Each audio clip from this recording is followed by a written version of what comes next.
آج کے زمانے میں یہ بات پورے زور سے کہی جاتی ہے کہ جب آپ نے راز بتا دیا تو پھر وہ راز نہیں رہا، اور واقعتاً آج ایسے ہی ہے، لیکن ماضی میں ایسا نہیں ہوتا تھا۔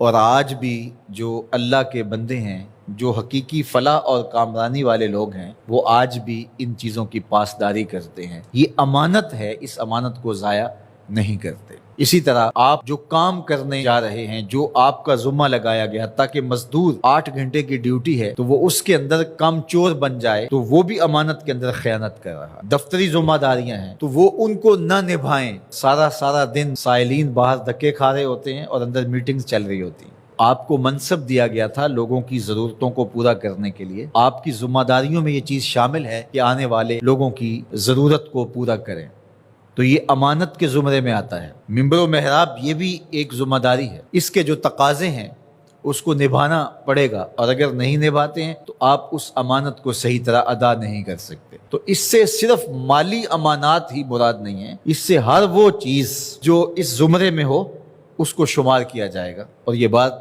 اچھی طرح ذہن میں رکھی جائے کہ امانتیں سپرد ہی ان کو کرنی چاہیے کہ جو امانتوں کو ادا کرنے کی اہلیت رکھتے ہیں۔ ان لوگوں کو معاملات سپرد کر دیے جائیں جو ان معاملات کو نبھانے کی اہلیت ہی نہیں رکھتے، تو پھر نتیجہ کیا ہوگا کہ وہ نبھانا چاہیں گے بھی تو نہیں نبھا سکیں گے۔ ایک تو ہیں ہی نا اہل، اور پھر اوپر سے خائن بھی ہوں، کم چور بھی ہوں، تو پھر کیا نتیجہ نکلے گا؟ لیکن اگر خائن اور کم چور نہ ہو، نا اہل ہوں، ڈرائیونگ سیٹ کے اوپر آپ اس کو بٹھا دیں جو ڈرائیونگ نہیں جانتا ہے اور وہ بہت مخلص ہے، تہجد گزار ہے، شب زندہ دار ہے، تو اس کی شب زندہ داریاں، اس کی تہجد گزاریاں، اس کا صائم الدہر ہونا، اس کا قائم اللیل ہونا، کیا گاڑی کو کھڈے میں گرنے سے بچا لے گا؟ تو وہاں بٹھانا اس کو چاہیے جو کہ اس منصب کے تقاضوں کو پورا کرنے کی اہلیت رکھتا ہو۔ جو اہلیت نہیں رکھتے ہیں ان کے ذمے آپ کوئی کام لگا دیں گے تو اس کا نتیجہ یہی ہوگا کہ وہ کام صحیح ہونے کی بجائے الٹا خراب ہوگا۔ اللہ کے محبوب علیہ السلام نے قیامت کی نشانیاں بیان کرتے ہوئے ایک نشانی یہ بھی بیان فرمائی تھی، اذا وسد الامر الی غیر اہلہ فانتظر الساعہ، جب معاملات ایسے لوگوں کے سپرد کیے جائیں جو نااہل ہوں تو فرمایا پھر قیامت کا انتظار کرنا۔ اس لیے ہمیں اپنی زندگی پر بہت زیادہ غور کرنا ہوگا، جو میرے ذمے کام ہے میں اس کو نبھاؤں اور اس کو دل و جان سے نبھاؤں۔ مجھے جو منصب دیا گیا ہے ممبر و محراب کا، میں اس کو پورا کروں۔ اگر آپ کے ذمے پھولوں کی ایک کیاری میں پانی لگانا ہے تو آپ وہ کام کرنے جا رہے ہیں جو آپ کر نہیں سکتے، اور آپ کہتے ہیں کہ نہیں میں ممبر پہ بیٹھ کے خطابت کروں گا، وہ تو آپ کا منصب ہی نہیں ہے۔ آپ کو جو کام دیا گیا ہے وہاں گوڈی میں کوتاہی نہیں ہونی چاہیے، وہاں وقت پہ پانی ملنے پہ کوتاہی نہیں ہونی چاہیے۔ ہر بندہ جو اس کا منصب اور اس کا جو دائرہ کار ہے، جب اس میں کام کرنے لگ جائے گا تو نتیجہ کیوں پیدا نہیں ہوگا؟